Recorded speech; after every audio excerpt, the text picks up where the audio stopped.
Tip. Good afternoon. It is September 11th, 2019. You're listening to a Little Column A, Little Column B, hosted by Will Leanos and co-hosted by Zach Bishop. How you doing today, buddy? What's going on, Will? I am fired up today. We skipped the pod last week. The week before, I was in my normal spot. I'm back in my seat, my podcasting seat. I'm ready to go. We're jumping right into this. Where are you at on this Antonio Brown roller coaster of a story right now? I don't even know anymore because for a good part of this entire Antonio Brown story, I was like, this guy's just crazy. Like, this makes no sense. Why is he behaving in such a way? And then for about 24 hours, once he signed with the Patriots and was released with the Raiders, it was like, well, maybe he orchestrated all this. Maybe this was part of the plan. Like, maybe he isn't actually crazy. Maybe he's, like, really smart, and this is how he thought, I want to play for a different team. I want to compete this year. This is how I do it. And then the saga continues right now where the Patriots are suddenly just blindsided by this allegation. And you got to hope they knew, but it really doesn't sound like they did. It doesn't sound like he was ready for this either. It just kind of came out of nowhere. I don't know where it goes from here, but with the latest right now, it sounds like they're going to be able to sort out this allegation. I found it very strange that this allegation just suddenly happened right now, and it felt like if this person truly wanted to, I guess damage his reputation and kind of hit him where it hurts, last week might have been the time to do it, right? Like, why suddenly do this now? No idea if this was a planned event or if it's just, hey, this is kind of how the timeline of events works, and it got situated, and as soon as she and her legal team had stuff together, that's when they sent it out. So maybe it's just kind of a coincidence. But it really puts a sour note of, ooh, this isn't good. As soon as it came out, we were talking a little bit. It's like, oh, the Patriots had to know about this. They've got a plan in place of, all right, they knew this was going to happen. They're expecting a certain suspension, or they know, hey, they think this is bogus. This is how it all goes. But yeah, then new news came out. I think it was late last night that Schefter came out and said, "Yup, Patriots did not know about this. This is a surprise to them." It's like, ooh.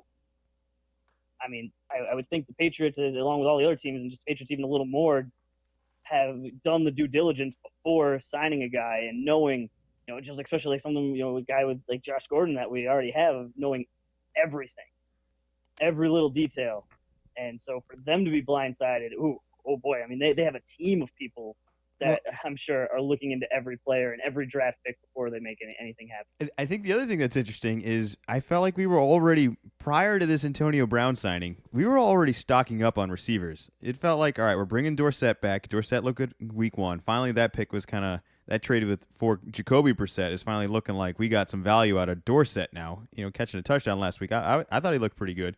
We got the Harry Neal kid who's on the IR, the rookie, who also I think, we're stocking up. We're trying to go all in for Tom right now in these last couple of years. Let's hope 3 years.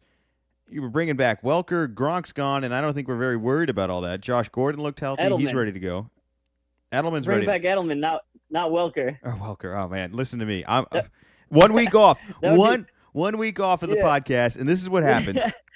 That would be a surprise. If you know something I don't, let me know. Bring back Edelman.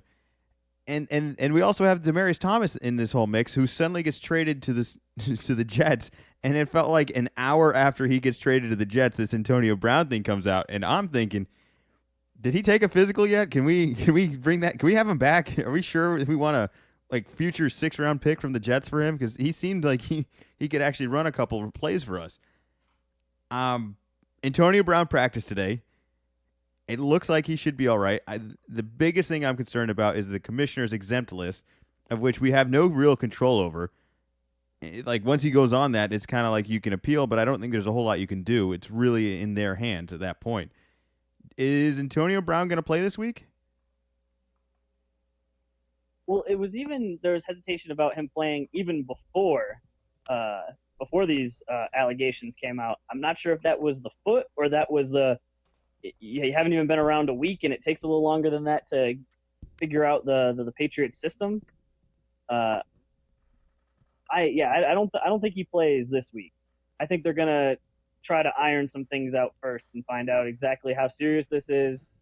And I'm sure that the commissioner will get involved and will kind of point the way of saying, okay, it's a little weird where sometimes with these allegations, it's, oh, okay, this happened. All right.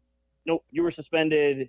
here's your punishment, and other times it's all right, well, let's wait off. Let's see what happens. Let's see what evidence comes to light. And it seems like we're more in the latter category. Just it seems like a messy situation. Just just one of those icky situations. It's not good where there was a romantic relationship, but then it turned out like not so much romantic. From her point of view. So just kind of trying to hash that out might be difficult even in the civil suit. So do you think he ever plays for the Patriots? Are you confident AB plays? Does AB even play this year? I think he plays, and I think he plays for the Patriots this year. All right. So in that, let's say best case scenario where he does play and he is a Patriot, we looked really, really good Sunday night against what I thought was a pretty decent Steeler team. They looked like they had lost a little bit of heart kind of halfway through that game. We just played really well. Our defense looked fantastic. Our offense looked like firing on all cylinders. Like the Patriots don't typically look this good until week 8, week 10. Looking this good on week 1, man. What are your thoughts? What can AB actually do for this team? Do we need him? Oh, you as we saw with the Warriors, you're only so good as until the injuries hit. So you can always use more firepower.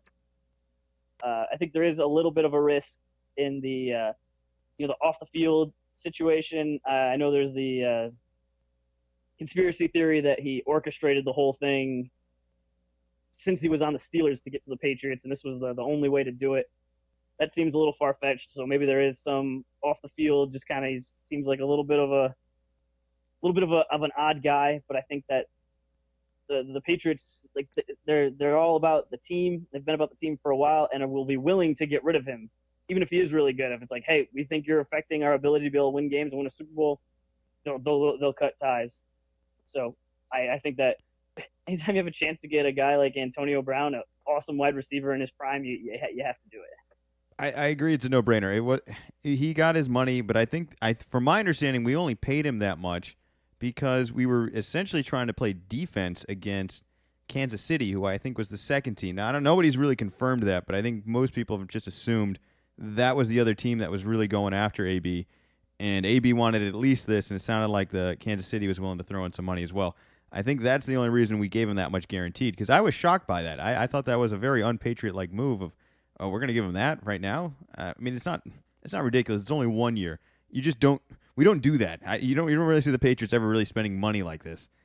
How often does a guy of this talent level pop up available right before the season starts? Never. It's a very case-by-case situation. This isn't a guy that used to be good and we're like, oh, maybe he's still got something left in the tank. Like, he's still very much in his prime. Well, let's hope so. I hope he gets a chance to play. I hope he's able to sort things out. And I really just think winning will cure everything. All right, we will forget all of this stuff if we start winning, and I think he will forget that to act this way if he's winning. If we start losing, I think that's when we could potentially have some hiccups with him. But I'll be honest, the way we looked week 1 and throwing him in there, if he clicks, I think this is going to be a very, very successful team. But speaking of successful teams, we just talked about how he left the Raiders, and it seemed like that camp was a mess. They looked very good the other night as well. How do you think they're actually disappointed by all this? Or do you think they're just kind of excited that they don't have to deal with AB anymore, that this isn't their problem, especially with the news coming out the other day about the allegations? Are you buying into this Raider offense and this Raider defense and John Gruden? Well, he missed a bunch of camp anyway, so I know it was definitely a storyline. But sometimes I think that can almost be helpful. Of there's just the main storyline going on, and there's not a bunch of other questions. So it's like no one's really asking a ton about. Ooh, Carr didn't look so good in preseason. Are you guys nervous about that? It's just all Antonio Brown questions. It's the lightning rod that just takes everything. Didn't really get a chance to watch that game because it started at like 10:30 Eastern. But how do they look? I saw that they won. They looked great. Honestly, it looked like a really well coached team. It just looked like a smart football team doing the right plays at the right times. I thought their defense looked good. A lot of the guys that you suddenly become familiar with from Hard Knocks, you start recognizing. The defender, 24. I can't think of his name. I'm drawing a blank. He was the Salmon Salmon guy. Jonathan Abrams. Abrams. I thought he looked Good very. teamwork. I thought he looked good. I thought he looked really good. I thought Carr looked sharp. I thought Jacobs, the running back, who we didn't really see a whole lot of, looked very good as well.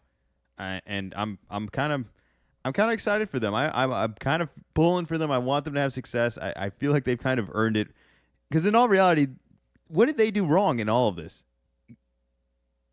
What did they do to AB that other than taking away some guaranteed money? But prior to all that, what did they do wrong? Like, he does that to his feet on his own. He makes a big deal about the helmet thing on his own. Like, these are just And the helmet thing wasn't a team thing. That was a league thing. Yeah, so it's just I have some sympathy for them, and I was very happy that they kind of came out and really played very well the other night. So I'm wishing them success as well. Obviously, I will be a Patriot fan from here on out, and I'm all in on AB. I'm very excited for it, but it just felt like these guys kind of went through a lot over the past couple weeks, and they didn't really get anything out of it. So for them to still have some success on Monday night, bravo to them. I'm impressed by that. Speaking of other guys I was impressed by, Lamar Jackson, man. Are you buying into Baltimore right now? They put up 59 points. I think he gets 5 touchdowns. I don't think he gets any rushing touchdowns. They're all throwing touchdowns. If I had told you Lamar Jackson had 5 touchdowns the past Sunday, would you have thought any of them were how many of them would you actually thought were throwing? He definitely had some more success as the season went on last year, and I think at least I think I kind of forgot too. Just in the playoffs, he really struggled. But you're a rookie in the playoffs. It's a really tough spot to be in.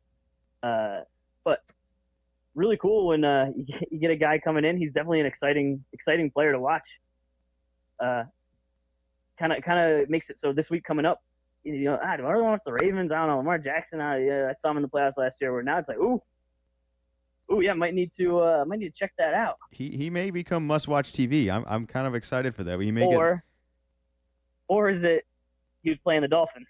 Well, all right. After the game, it's rumored that multiple players called their agents asking for trades. All right. To be fair, if you're a professional team and you're losing, was it 59-10 or whatever?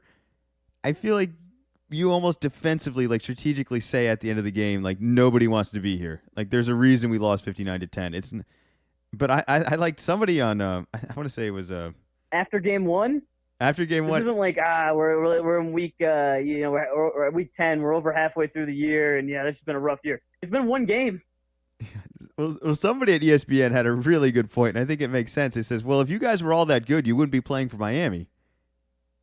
It's like everyone who's asking for a trade after this, as if they have some, player power here. It's like, well, if you were that good, someone else would have wanted you, and you would have wanted to be somewhere else. This was a mutual choice. You chose to be here, and we chose to have you here. Let's not. We lose one game, week one. It's only worth one loss. That's the other thing. And for all we know, maybe Baltimore's really good. Maybe I don't know. A lot of hypotheticals in all this. I don't think so, based off of that the line against the Patriots last I looked was 19 points. Yeah, I don't know. You know what? The other thing that's funny is the New York Jets and the Buffalo Bills. Neither of them looked very strong as well. And then you see this disaster happening in Miami, and meanwhile the Patriots look like prime Super Bowl ready. We're just prime. That looked like a playoff ready team week one. And this division, this is, I don't think it's talked about enough of how much of an advantage it is of dealing with those. Those are the only 3 teams the Patriots have to deal with every year, and we're going to play every one of them twice.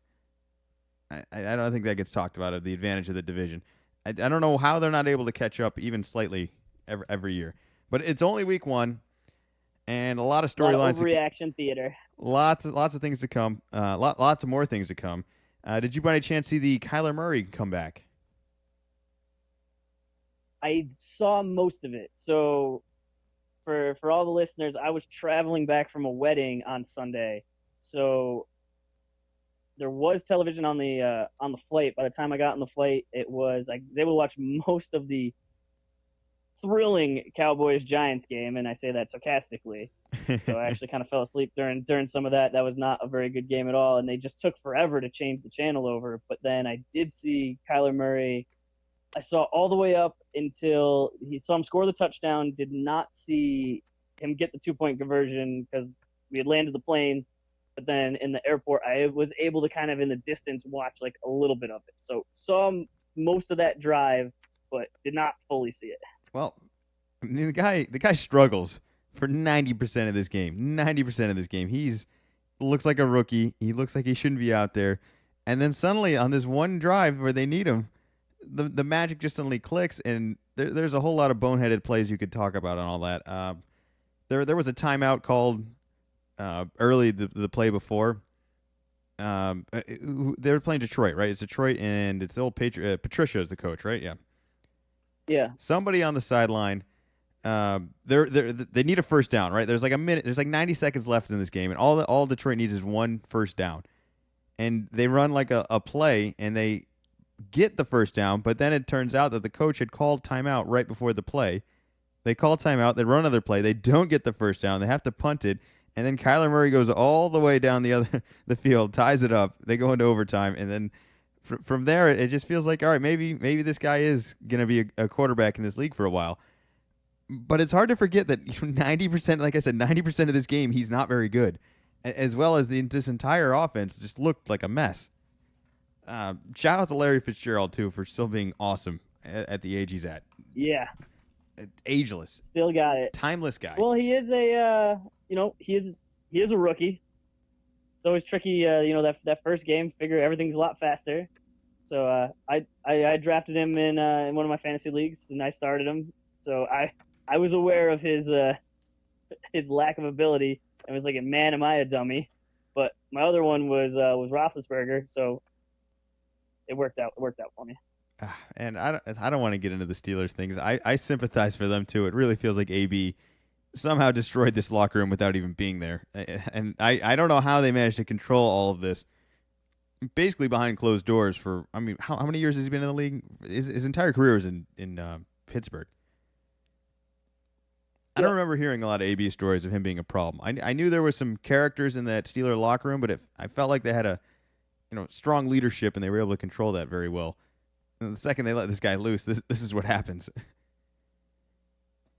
How about that Texans Saints finish? That was super exciting Monday night. Yeah, having multiple lead changes in football with 2 minutes left, that's as good as it gets. With a minute left. With a minute left. That's as good as it gets. There was 50, I think it was 50-ish seconds left, 50-plus seconds left when Deshaun was getting the ball back, and I texted you and said, it's not enough time. They didn't have any timeouts. It's like, you got to have like at least one. Like, even if you got Brady back there that's done these all the time, 50 seconds, something like wild has to happen. And then it took two passes. Then they didn't. Bombs. And they left too much time on. Yeah, I think it only took like 18 seconds. It took like around like 20 seconds. And it was like, oh, well, now you're going to give Breeze some time. And then on that last play, I think that Houston thought that the Saints didn't have any timeouts because they were playing this like super prevent a touchdown super defense prevent defense when they really needed to be playing like a don't allow a 7-yard pass to get into field goal range. I mean, it was still a 56-yard kick that was still not easy to do, but the defense, it did not make sense. Yeah, I don't know why they went super prevent. I mean, I get that, but that's not the play they were going to run. They weren't running a Hail Mary. They're running a quick out somewhere and just trying to get a couple yards here and there. But I suppose in some way you just say, all right, if they're going to make like a 56, 58-yard field goal, you kind of live with it, right? Like, I mean, I don't know. I almost feel like they should have. You can't ask a guy that throws 2 passes for a touchdown to say, hey, man, you need to take more time when there's only like 40 seconds. That's where I think if they had a timeout, they would have been in a better spot. Because then, after the first one, then you get close, you just have more options. Because then if something goes wrong and you end up in the middle of the field, you can call a timeout, you can figure it out. You can stop the clock. But with already using up the timeouts, it really sticks you in a difficult spot. I think that's just a tough loss. I don't really have a whole lot of blame on Houston. I mean, I'm sure there's little plays here and there that could have helped shift the game in a certain direction, but I mean, all in all, I mean that's as close of a tie as you're gonna get, man. And to lose that way, I know hurts, but it's only week one. It's only week one, and I think we both know New Orleans is gonna be a very good team this year. So I wouldn't really take that loss to heart. I would say we almost beat a really good team. If anything, we did beat a really good team. It just didn't really, the ball didn't roll our way at the end.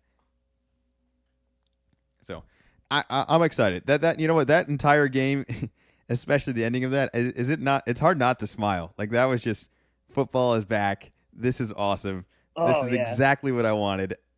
The yeah, podcast is back. We finally got some things to talk about. yeah. Summer is It over. was. Give me the Oktoberfest. I'm ready. Let's do it. Now's the time. Yeah, and then with the like I said, with the traveling on Sunday, it's almost like I got like a soft opening of football. I got to see some, but really didn't get I got red zone up. I got like the whole command center going. So next week for me is gonna be the first full week. But I got a nice little soft opening, little appetizer. So yeah, very happy that football's back. Speaking of something that I have been enjoying watching, it just unfortunately did not go our way. I've been watching a lot of FIBA international basketball, which has been great because there are a bunch of NBA guys on all these international teams.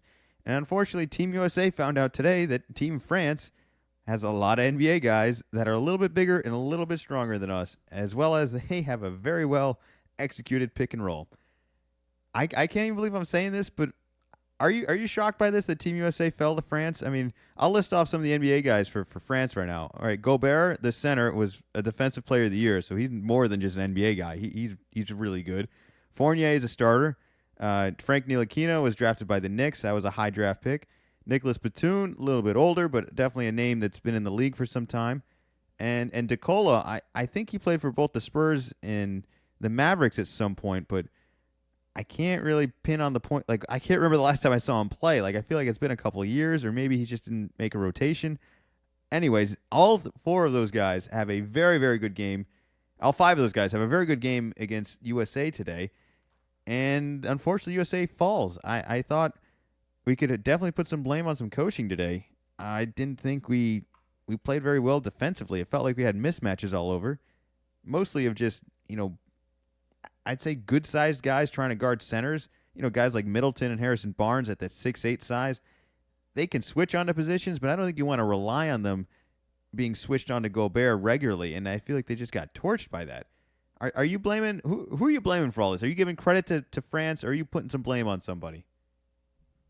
I'm putting blame on the coaching staff, but not just from today. I'm putting it from way back, and I'm putting it on the recruiting. A while back, what was it? The Redeem team comes. We get Coach K. We get a college guy in there. You can't just ask these guys, hey, would you like to play? You think this would be cool? Oh, you don't? Okay. No, you got to go after these guys. You got to recruit them. You got to make them want to be there. No one wanted to be there.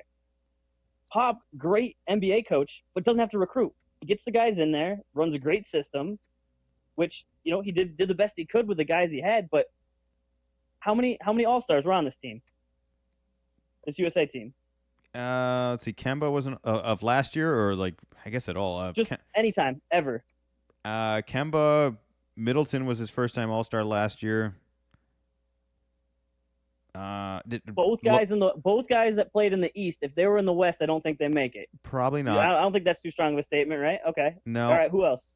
Lopez might have been borderline. Harrison Barnes might have been Brooke borderline. Lopez was an All-Star in 2012. The 2012-2013 season. So we had 3 All-Stars and borderline All-Stars. Donovan Mitchell was an All-Star last year, but that's very new. That's like a all right. So finally arrived. All right, I'll give you him. I'll say one. I'll give you one. Donovan's one. I don't think I'm really counting the others. He's for sure, but there are no superstars. Donovan Mitchell has a chance to be a superstar, but he is not a superstar right now. So none of those guys show up. What do you expect? I would think that we were still better, but we were not as far and away better that you can have a bad game or the other team can shoot lights out and you can still recover. The margin for error was razor thin. I think that we had the best team, but you could definitely have an off night or off morning. I don't know exactly what you call it. Yeah. But I mean, we couldn't cover the pick and roll. We almost lost to Turkey. All right, that's still just baffling to me. We did lose to Turkey. All right, that game we lost that game. All right, we're down to, and who's the net shooter? I'm blanking on his name. Joe Harris. Joe Harris goes to intentionally foul him, of which the foul already would have put us in the bonus, and they would have went to the line, which is what we wanted. But then they call an intentional foul, and they go up and they miss 4 free throws, and then we come down to the other end and tie the game up. We lost that game. I mean, this guy makes 1 free throw, 2 free throws, all free throws. That game's over. We lost to Turkey. I know we ended up getting the W, but that should have been the immediate raise for concern right there. Of this team's not ready. And the other thing I think they weren't ready for is this is a very different style and, I guess, intensity kind of game than college. It's a much more aggressive, stronger, like real men are playing on the other teams. I feel like we had a bunch of boys out there, and that's no insult to any of them. It's just these guys are going to fill out a little bit more. I mean, I'm sure in 5 years this same team will be very good for Team USA. I just don't know in 5 years. Well, we don't have 5 years. We have 1 year. I know. Next year's the Olympics. What are we going to do? Well, we're going to roll this team back out? Well, maybe this Harrison Barnes? Maybe this was strategic, all right? Maybe this is strategic of, all right, Anthony Davis, you got to come play, all right? We need some – honestly, that felt like the guy we were missing right now, especially when he comes out and says, I want to be Defensive Player of the Year this year, and I'm going to hold everybody accountable, and even names LeBron. I don't know why you have to name LeBron. I feel like he does just fine, but sure, if you want to be that, that's fine. But you should be somewhere else right now. You should be training with the FIBA guys. I felt like we were very, very undersized, and just we had a lot of okay guys. I mean, a lot of solid guys. Like everyone I just said, they're borderline all-stars, very young. You know, the other thing is if you're you're the diehard Celtic fan here, so let's say Tatum didn't play. Tatum didn't play. So if you want to share some blame somewhere, maybe you could put some on him and say, well, we would have won if we had Tatum. If we had Coach K and Jason Tatum, we for sure would have won this game today. Oh, stop it. Boo, I'm booing that. That's un-American. No, but to bring this back, I was going to kind of go the Celtics route a little bit, and very specifically, Kemba Walker did not have a good game. He's been playing in Charlotte, has not really played in very many high-profile games. Do you think that this being more of a high-profile game, do you think this was a more of a this is something that's going to affect him down the line negatively, or this is something that he's learned from and he's a little more prepared when the Celtics get into the playoffs this year? From what I saw, Kemba struggled and Donovan Mitchell struggled, and the only reason they struggled is because they kept beating their guy. But you know who was waiting behind for the help? It was Rudy Gobert. The Stifle Tower. And he had a very good game. I just felt like we kept thinking, we'll get around one guy and these guys will get to the rim. And Gobert just did a really good job rim protecting the entire game. And he switched on a couple pick and rolls where Kemba and Donovan Mitchell kind of get around him, and the guy just blocks him from behind or helps him miss and then immediately has the rebound. I just think you need to game plan around Gobert. I don't know why we kept trying to attack him. I felt like let's do the complete opposite. Let's leave Gobert down there and just attack from the outside and get some open shots. Especially late in the game, it felt like, oh, we can't just chuck up a three. Let's play some real offense. And everyone that was trying to play real offense just kept attacking Gobert. That's the wrong guy to attack. I mean, like I said, one time Defensive Player of the Year, very effective player. I just thought that was a poor strategy. That was poor coaching. I thought on Pop's part of we're gonna put Gobert in a pick and roll and we're gonna have Donovan Mitchell and Kemba Walker attack him. I just thought that wasn't gonna work, and it didn't work. And I got to give credit to all these. Fournier showed up, man. These guys showed up. You know, Frank Ntilikina hit some really big shots. He hits a really big two with somebody all over his face at the end there. Huge shot. That came out of nowhere. He only has 11 points, but it felt like he had the biggest 11 points at the end. I think it was Gobert had the highest plus minus, but I think Frankie Smokes had the second highest. I think he was plus 24. Is he even still a Knick? Yeah, the Knicks fans are a little more excited about him. They're about ready to drive him to the airport, send him back to France before this. Well, I don't know. I guess I'm just happy for him to a certain degree. Where it's like this pick wasn't that crazy. I mean, sure they could have had. I won't even name some of the other players they could have had, but they still got a guy here, right? This is clearly a guy that can play. These are all NBA guys he was playing with, so you can kind of see if you actually get some NBA talent. I mean, this team that he's playing with is way better than the Knicks team. Like, so if you put him with these guys or guys that are this caliber, you can clearly see this guy can do some stuff. He's worthy of an NBA roster. All right, I don't think there's any doubt of that, and I think there was doubt of that last year. He still is pretty far down the line for guys that I expected to do as well, and especially like in clutch moments. It is surprising though how some of these international guys that on NBA teams, you're like a Dellavedova, that it's just like you're maybe a backup, more likely like the third string guy, and you're more just like a hustle kind of guy. But then they get into these international play, and they're wearing they're more of an option. They're wearing their country's jerseys, and they just like really step it up. I love it. Like, where did this guy come from? I mean, let's not forget. I mean, Manu Ginobili beats Team USA, whatever, 10 years ago. How many years ago? And Ginobili goes on to obviously have a fantastic career, but this isn't the first time that somebody has done that. I mean, that was a really good Argentina team way back when, and there's some really good players. I mean, players that I think have really stood out. Patty Mills has been playing really well. Bogdanovic has been shooting the lights out all tournament, and I don't even know if these teams are still. Luis Scola had 20 points the other day. That one caught me by surprise. I was just shocked that Scola was. Well, I didn't even know he was on the team, man. I wouldn't have thought he was on the team. I mean, even some of these, like I noticed Powell wasn't playing for Spain. Mark was playing. Yeah, but that's been the one disappointing thing of it being in China, and also I was on the West Coast, so I mean these games were, 4 a.m. kind of games. So I've only been able to really watch highlights. I mean, even if I was on the East Coast like today, the game started at 7:00. I start work at 7:30. Yeah, I've been kind of catching the second half. Keep an eye on the score a little bit, but it's not conducive to watching. And I get it's in China and there's time delay, and I understand time zones, but it was just it was not easy for me to keep up with. Yeah, hey, better luck next year. I'm not going to stop well, watching. We didn't have any superstars. Like Steph Curry wasn't playing. There wasn't like, oh, I want to see this guy play. It's like, all right, yeah, there's a bunch of Celtics guys on there. I'd like to see them, see how they play together. I'd like to see what Kemba brings to the table, but it doesn't quite have that same draw. I thought this team as a unit was going to come together a little bit tighter. It felt like there was some holes there somewhere, especially on defense. And as well as the rotation. I mean, the rotation's always going to be funky in these things. I mean, there's no perfect way to do it.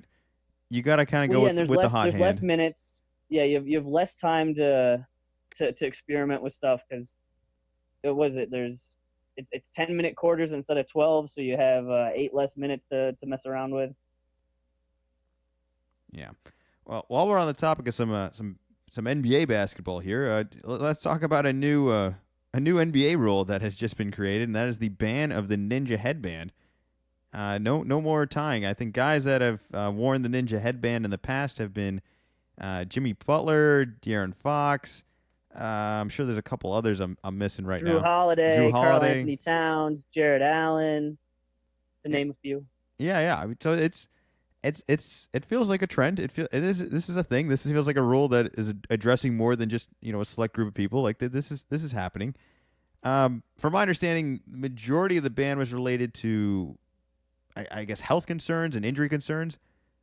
Are you buying into all this? I mean, I guess you could kind of pull on it or anything like that. But I always thought you could pull on a jersey, you can pull on hair, you can pull on a headband already. I don't know. It would be quite the same risk, but why are you pulling on hair? I don't know. Why are you pulling? Why are you pulling on the ninja headband? Why are you pulling on like the bandana? I don't think people were pulling on it. Well, then what is the concern? Why is this not allowed anymore? Is it an appearance thing? Do we not like the way it looks? I didn't think it even looked that bad. I thought these guys actually looked better with it. Some of these guys got some wild hair. Yeah, Jared Allen for one, man. Yeah. The teams raised concerns regarding safety and consistency of size, length, and how they are tied. Uh, so it was a safety, and they said like they didn't look professional. And I guess they wanted to stop it last year, but it was one of those things that not many guys were doing it at first, and then it kind of came into something, and they didn't want to make it into a thing last year. So now it's the off season, just a hard and fast, no more of this before the season starts. Do you think if the headband was worth $250,000, it would be more wrong or less wrong? I'm not sure I'm understanding the question. Is the Odell Beckham Jr. logic. Well, if it was a $20 watch, nobody would care, but it was a $250,000 watch, and now everybody cares. Sorry, I'm No, transitioning. it's a new look. If you're wearing a headband, it's like okay, guys have been wearing headbands forever. That looks like what we're used to. But ooh, now you're wearing a ninja style headband. Oh no, this doesn't look right. I'm not used to this. I mean, I'll admit when I went to the preseason game last year, Drew Holiday was playing, and it took me a little while. I was like, is that his hair? Like, is he wearing a bandana? What is that? Like, that seems odd. But then as it went, I was on board like just what you were saying. Yeah, I think that looked pretty cool. Well, I mean, this is the same league that had banned Michael Jordan his shoes to begin with in the 90s. And look where we've come now. Now he's probably the most popular shoe being worn out there. So maybe this will come back. Maybe this will come full circle. I know we're trying to avoid the kind of the Iverson era of style, but that was also just that was that era. That era ended, and I know they kind of discouraged all that, but I feel like NBA fashion is kind of back. I mean, you look at guys like every guy in the NBA. I feel like has an interest in fashion and is doing what they can to stand out. If the players think this is dangerous and they voted upon it, that's fine. But if they did not, I'd I like just to don't see get how it's dangerous. I'd like to see this reviewed in some years in the future, and I think it will be. It'll just come down to whether it's still a trend then or not. I bet by the time they allow this, nobody's going to want to wear it anymore.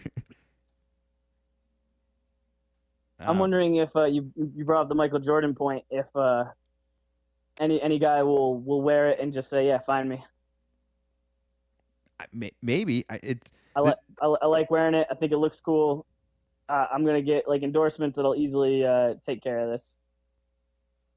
yeah, no, we'll see where it goes. I don't know which one of the guys will do that. All the guys we just mentioned, I don't know if they're quite as rebellious as some of the guys that could do something like that. I don't know if those are the guys that will, but it'll be interesting. We'll have to wait and see. But speaking of attire, let's talk about hopefully I guess it ends up being somewhat of a feel good story about a kid that was bullied for wearing a University of Tennessee shirt and then was invited. Was he invited to practice, or they just sent him a bunch of swag and stuff after? I think they just sent him a bunch of stuff. Fair enough. Either way, I don't know why are people still getting bullied? Isn't that like an old thing? Is that still Because kids happening? are mean. Kids are mean. I get that, but aren't socially aware of everything now? Isn't that what 2019 is about? Are the kid are all these messages for the kids now, or are they not for us? No, they're kids, so they're mean and they're stupid. Yeah, I guess that makes sense. Well, I don't know. I feel like I would make fun of people for a variety of other things. I don't know if wearing a college shirt is something I would make fun of them for. But anyways, the kid's having a hard time. Tennessee finds out, and they send him a whole bunch of Tennessee gear and hats and shirts and stuff. No, so what they did was they took his design. So the kid didn't have a University of Tennessee shirt.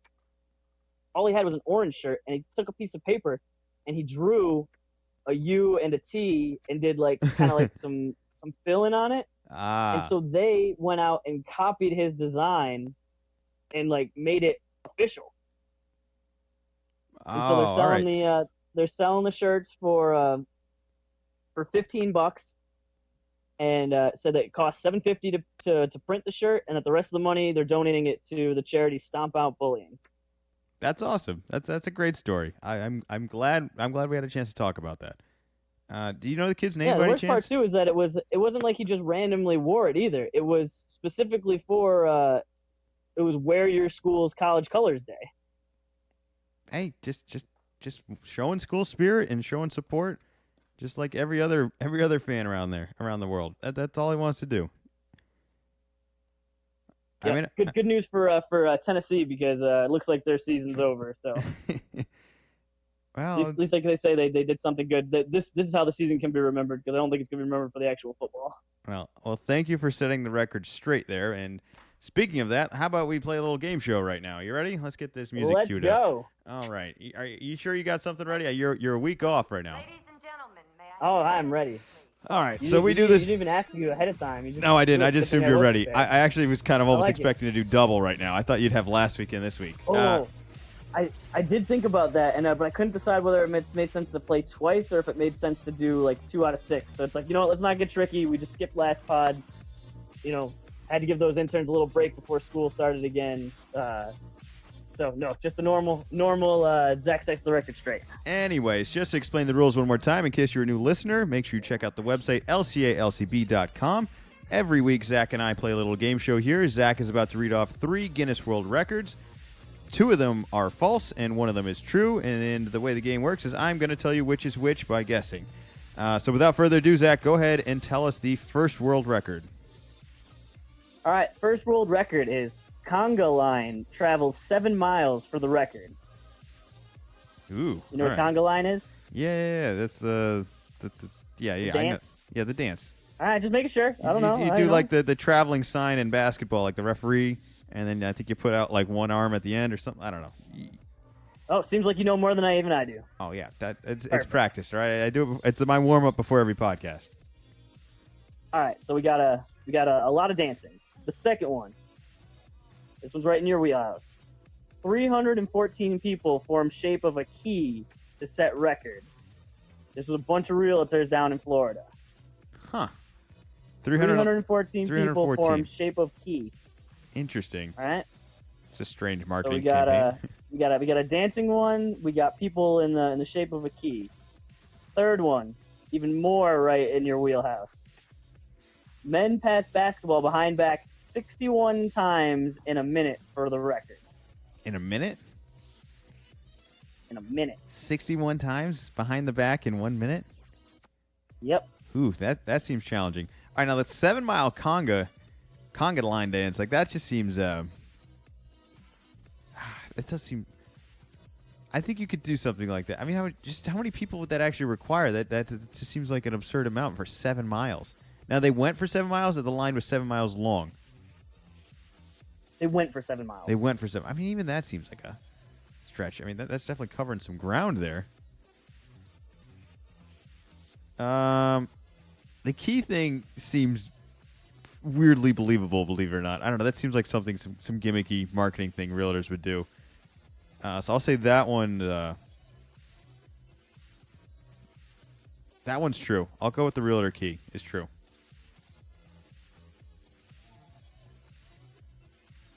You got to pick which one's false. I know. Well, the other 2 are false. Oh no! I mean the You other. got to pick only. Oh my god! I take 1 week off of the show and I forget how to play. All right, yeah. You just explained the rules to everybody.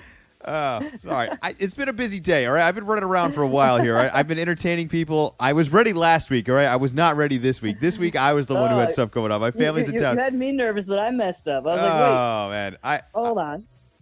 All right.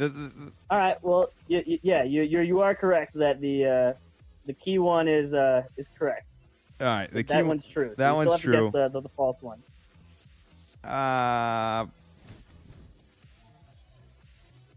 I feel like 61 behind the back pass is a lot. I don't think you could do that in a minute. So I will say that one is false. Wrong. Really?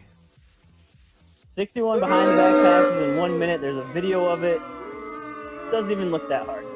Wow. All right. Well, hopefully this will go Looks smoother. Looks like something that we could have a shot at. Really? I am a big fan of the behind the back pass. Like what I'm looking at is they're throwing it and like they kind of get in a good rhythm, but there's definitely some that they're low. And if we could really get into a rhythm of it, we would for sure. We'd beat them. Challenge accepted. Where and one when? per second. I don't know exactly what there's probably a rule on then the distance. They're throwing it like a decent amount. They're not right next to each other. But the one you got wrong, the conga line, they went 14 miles. Double that. Oh man, well shout out for Yep, them. Just a bunch of coworkers, British company, just decided to do it.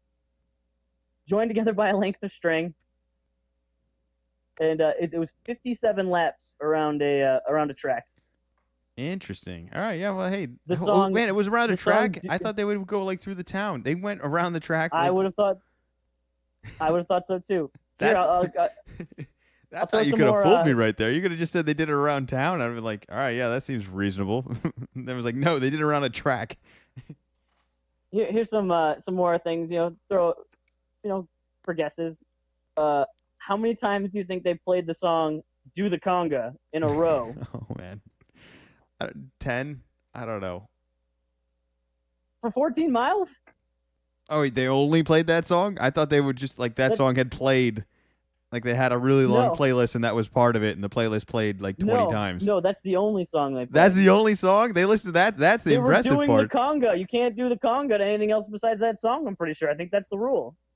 I'm under the impression that, much like our mutual friend here who thinks that you could do the Macarena at any song, I think you do the conga line to any song. I don't think there's rules to this. Whoa. Hannah can do the Macarena to any song. I was skeptical at first, like you are right now, but I've seen it in action. No, I agree. I think any song, you could just point to her and she'll start doing it. I think it's a great skill to have. I mean, I wish it was on my resume. I may put the conga line on my resume. A lot of right? practice. I think I can do that. I start practicing right now. Once I saw how easily she was able to do it, I thought I would also just be able to be like, oh, I could just pick this up. No, that's not the case. It's not the case at all.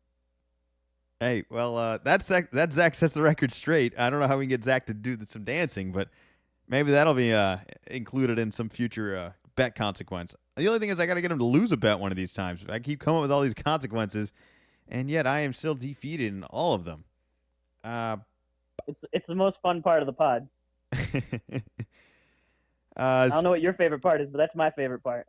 Speaking of some big announcements, the Apple kickoff was yesterday. Once again, they announced some big things.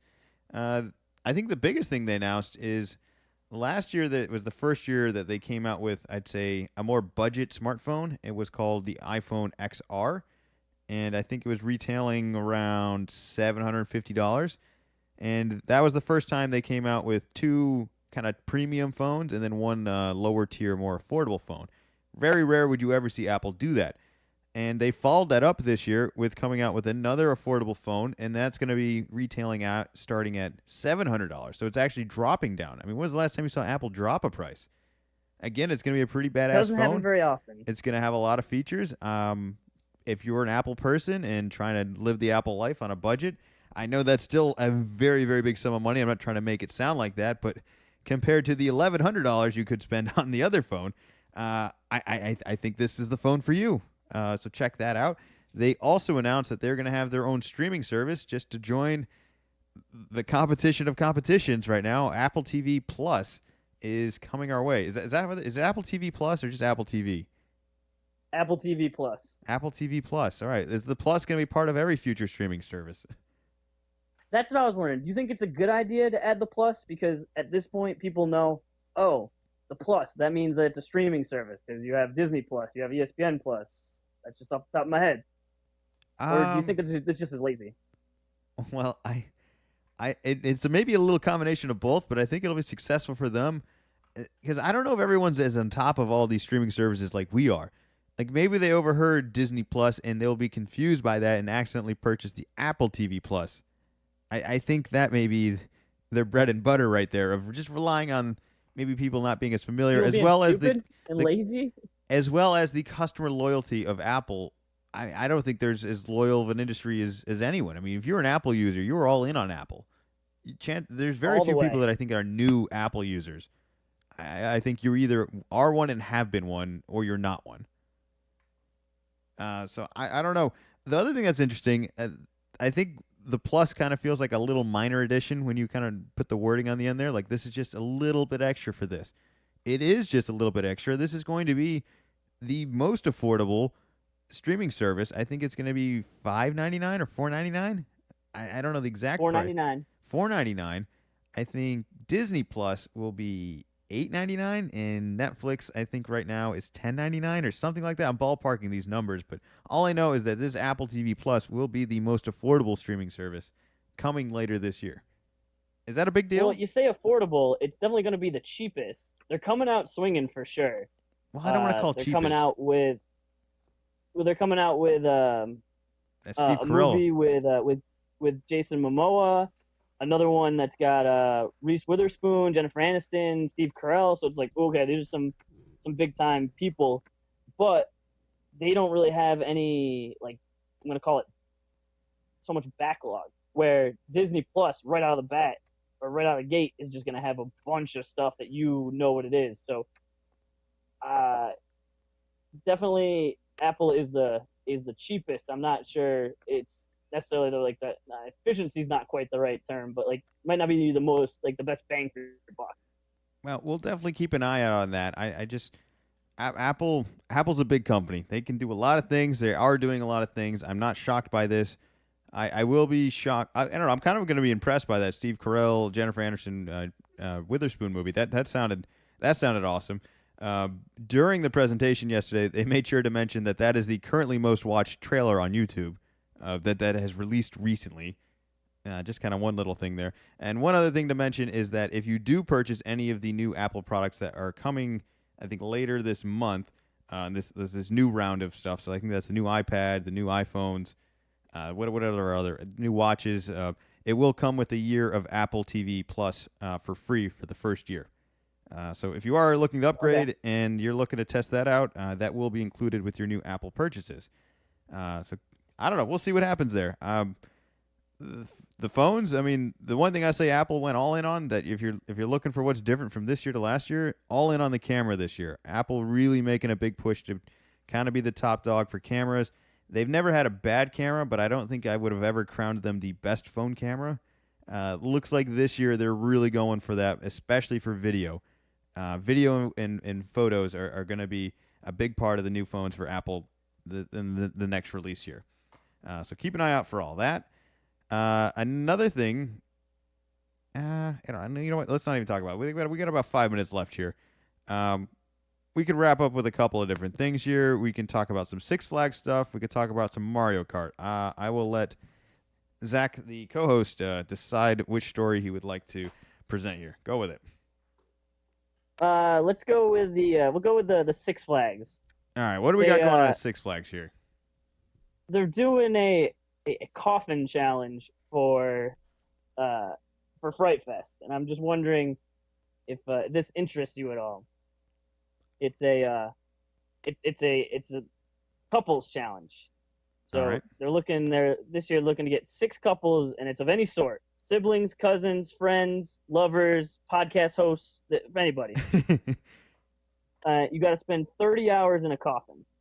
Oof. From 4 p.m. Friday to 10 p.m. on Saturday. This is together? Yeah, you're allowed to bring you're also allowed to bring a friend with you, but only during operating hours. Once not in operating hours, it sure looks like they're just gonna try to scare the crap out of you. Said there'll be Fright Fest ghouls will be lurking around in the darkness to make it tougher. There's no technology allowed. You do get a little breaks, like to go to the bathroom. I think there's like little meal breaks too, but yeah, no phone. There's like, I think while you're eating your meal, you can like look at your phone for a little bit. Is there a prize for this? Why are we doing this? Is there some sort of bragging rights, or is this something people are paying to do? Is this something somebody wants to do? We'll get to that. Anyone that leaves their coffin for any reason except for the designated times, you're disqualified. So if you get too scared, you got to go. You're out. So these are closed coffins. The winnings, no, it doesn't specify. All right. Well, either way, basically you're stuck you're stuck in an area. They're basically constantly trying to scare you and make you uncomfortable to get you come out. If you come out, you lose. Basically, am I understanding that correctly? All right. Yes, the winning team gets $600 to be divided by two 2020 gold season passes for each person, and a Fright Fest prize package. I mean, if you're a big Six Flags person, that sounds worth it. I don't know if I would, I can't say I would do it. I don't think I would do very well. I think I scare pretty easily. As well as I don't know if I would be quite as committed as somebody. Like I feel like someone somewhere would do this for an absurd amount of time. I think that's more for me. Are you one of those people? Would you do this? I think I could handle the scariness portion of it because it's Six Flags, and I think it would be like not as scary as some other stuff, and so I think I'd be okay with that. I think it's just like for 30 hours, that's just a long time. I wonder what they were doing to scare him. I think that would be. I'd just be kind of curious to see the amount of things they thought of like, and then we'll do this, and then this will happen, and then they'll hear this. Oh yeah, for sure, because they gotta have like a whole routine set up of all right, start small and get bigger and bigger and bigger. Yeah, all right, that sounds cool. Are you? This is happening right now? Basically, like this is kind of just kicking off right now. I think it was later this month. Later on. Closer to Halloween. All right. Well, it's funny you kind of mentioned that. This is the Woodmore in Maryland. It's funny that you'd mentioned that. One of the regulars on Howard Stern, one of the staff guys, is a huge Halloween fan, and he claims to start celebrating Halloween every August. Like he just starts decorating, he starts dressing up, he starts listening to the music. I've never heard of anybody like that. He just actually truly cares about Halloween like that. And then I hear you're bringing this up, and it's September 11th right now. We're getting closer, but it's not even a month away. It's like 2 months away. It's a long For time. sure, a month and a half. All right, yeah, that's fine. It's the last day though. It's not even like the 1st of October, and suddenly you can. I guess it's fine to start celebrating it then, but it's still it's a ways away. I don't know. Is it too early to start? Is that too early to start celebrating Halloween? I thought it was. That sounded absurd. I think everyone else on the show thought it was too. Must really like Halloween, but yeah, definitely let him know about this if you're looking to make a trip to Maryland. Hopefully he's not a bigger guy because the coffins are 6 foot by 5, basically 5.5 foot space. Well, the best scenario would be is if they pinned him with somebody, if they put him with someone else on the staff who wasn't super crazy about that, and maybe would be much more uncomfortable with the scariness. Because I think this guy would be all in for it. He's Mr. Halloween. He loves it. but either way, fun little side story there. It said any kind of couple. It wasn't a for sure like a romantic couple. It's like any two people. So maybe he gets together with somebody else that really likes Halloween and takes down the competition as kind of mercenaries that just meet each other. Hey, whatever makes people happy. All right, Halloween I would say probably is my favorite holiday as well. I think I have more fun on Halloween than most other holidays.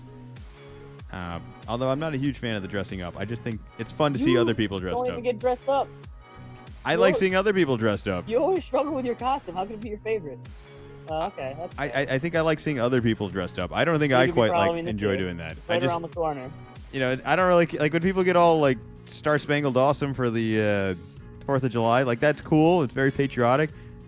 I don't get as much out of it watching people dress up like that. All right, for Halloween, I think it's kind of cool. That's all I'm saying. That and Die Hard's not a Christmas movie. Start thinking of ideas. Well, it's good to be back. We took a little vacation there. At the end of the pod. We've got about 1 minute left of the podcast.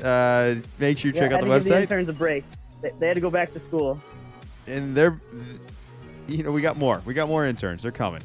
They're still unpaid though. They're very unhappy. We'll be back at our normal schedule hopefully next week. Wednesdays at 3. If you want to listen to it live, go to the website lcalcb.com. And don't forget to check out Zach's Twitter, which is... You got a Twitter? Wicked Z-Man 24. Yeah, there we go. Check out soldbywill.com for all your San Diego real estate needs. Anything to add for the people out there, Zach?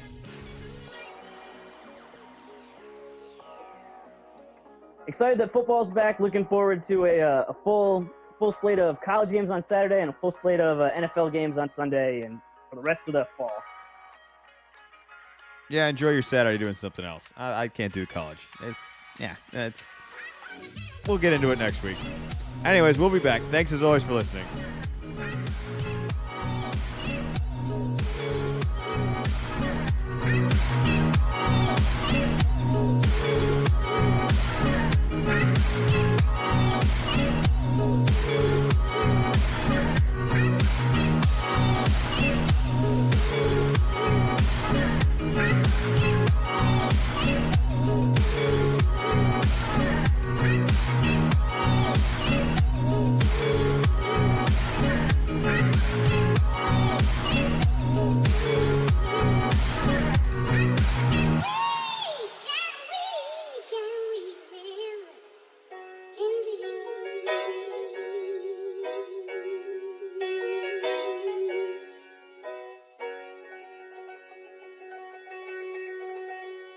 Little column A, little column B.